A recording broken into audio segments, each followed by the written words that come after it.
ప్రభుత్వ ఆసుపత్రిలో సమస్యలను ఎప్పటికప్పుడు సమీక్షిస్తూ దశలవారీగా సమస్యలను పరిష్కరిస్తున్నట్లు రాజమహేంద్రవరం సిటీ ఎమ్మెల్యే ఆదిరెడ్డి శ్రీనివాస్ తెలిపారు.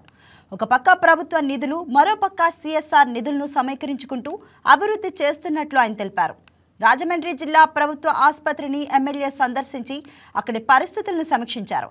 ఈ సందర్భంగా ఆయన మాట్లాడుతూ ఆసుపత్రి సందర్శనకు వచ్చినప్పుడల్లా సమస్యలు తెలుసుకుని వాటి పరిష్కారానికి కృషి చేస్తున్నట్లు వివరించారు.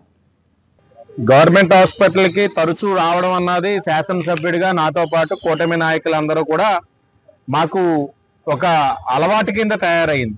మాకున్న అదృష్టం ఏంటంటే ఒక కమిట్మెంట్ తో పనిచేసే కమిటీ మెంబర్స్ కూడా అక్కడ వేసుకున్నాం. తెలుగుదేశం, బీజేపీ, జనసేన నుంచి ఈ నియోజకవర్గమే కాదు పక్క నియోజకవర్గం నుంచి కూడా వస్తున్నారు. రాజానగరం నుంచి కూడా వాళ్ళందరూ కూడా వాళ్ళ నియోజకవర్గం నుంచి వస్తున్న వ్యక్తుల్ని హాజరవుతూ హాస్పిటల్లో ఉన్న సమస్యలను ఎప్పటికప్పుడు అధికారులతో చర్చిస్తూ పరిష్కరించే విధంగా కృషి చేయడం వల్లే ఈ రోజున అందరూ సమిష్టిగా పనిచేయడం వల్ల ఈ రోజు హాస్పిటల్ ఈ స్థాయికి రావడం జరిగింది. గతంలోని రేడియాలజిస్ట్ లేరు, చాలా ఇబ్బందులు ఉన్నాయి, స్కానింగ్స్ అన్నారు.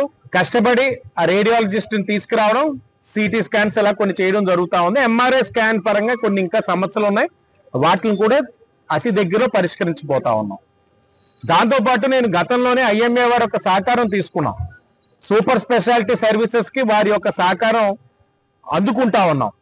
దాంట్లో భాగంగా ఈ రోజున జిఎస్ఎల్ కాలేజ్ దగ్గర నుంచి పీజీ స్టూడెంట్స్ ఎవరైతే ఉంటారో వాళ్ళ యొక్క సర్వీసెస్ ఇవ్వండి ఇక్కడ అని చెప్పి అభ్యర్థించగా GSL PG students radiology department, general medicine, general surgery, paediatrics, గైనకాలజీలోని వాళ్ళ యొక్క పీజీ స్టూడెంట్స్ ని ఇక్కడ తీసుకొచ్చి సర్వీసెస్ కూడా అందించడం వల్ల ఇంకా మెరుగ్గా వైద్యం అందించగలుగుతా ఉన్నాం.